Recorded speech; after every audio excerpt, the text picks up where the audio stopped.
Hey y'all, my name is Marissa Ray, and today's star of the show are these beautiful large knotless braids that I did on myself. Everything you need to know will be mentioned in this video and down below in the description box. All the products and tools I used are on my Amazon storefront. Make sure you subscribe to my channel and follow my social media platforms. So starting off, I've completed my first row. I'm using the Outre Expression hair in the color 2. This is just some leftover hair I had in my closet. So I'm splitting this braid into 3 sections because I'm doing a knotless braid. I braid down 1 or 2 times before I actually add in my pieces of hair. Okay, so I've already pre-sectioned off my extensions to add in. I put the extensions between my pointer and thumb finger on my left side while it's wrapped around my right hand. Okay, so I plug that in and I just continue the braid based on where I left off.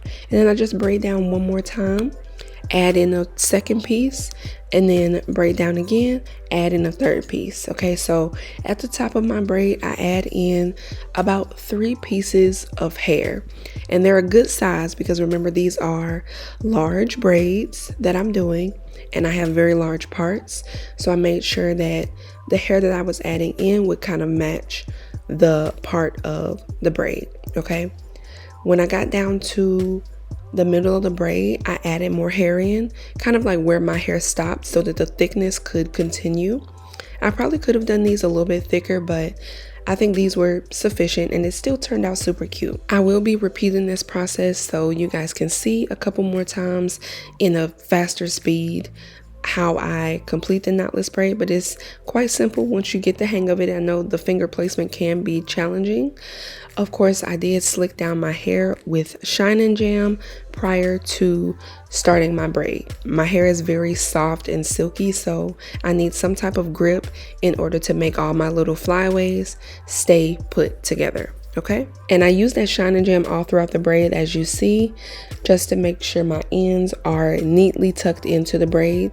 Now these are not always going to be perfect because I'm not a professional, y'all. I just love braiding my own hair, and I've been doing it for some years now, but every hairstyle I do always turns out cute, so obviously I'm doing something right.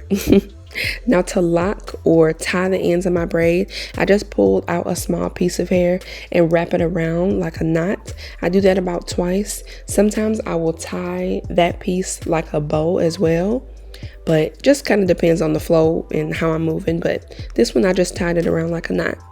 So I am going to repeat the process for you guys. As you see, the braid looks pretty seamless. It looks very neat. So again, I'm going to repeat the process a couple of times and I'll let you guys watch until I need to come back.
Now that the braids are all done, I actually want to curl the ends of my hair. So I'm using these flexi rods that I got like years ago, but I'll link some in my Amazon storefront too. I'm just wrapping about 3 of my braids on the flexi rods, and then I'm going to boil them, or not boil them, but you know, dip them in boiling water. And I'm going to have my husband help me do that just because it's a little bit easier to have help when I'm dealing with hot water.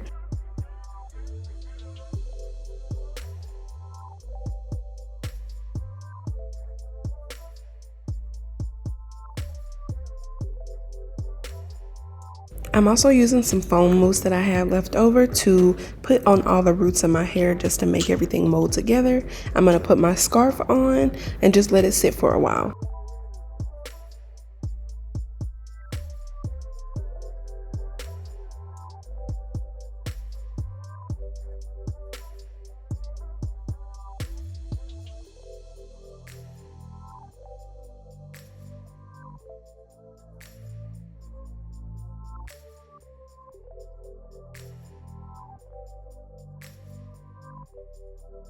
And here I'm just trying to explain to my husband how I want him to dip the ends of my hair. And of course our son Chosen has to be involved in everything, so nothing is done around this house without Chosen.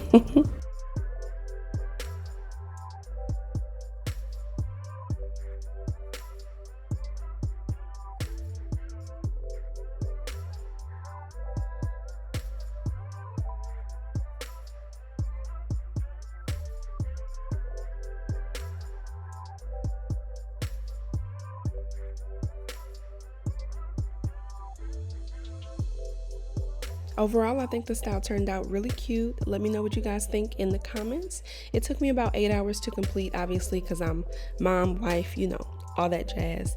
But again, all the details will be in the description. Thank you guys so much for watching, and I'll talk to you later. Bye.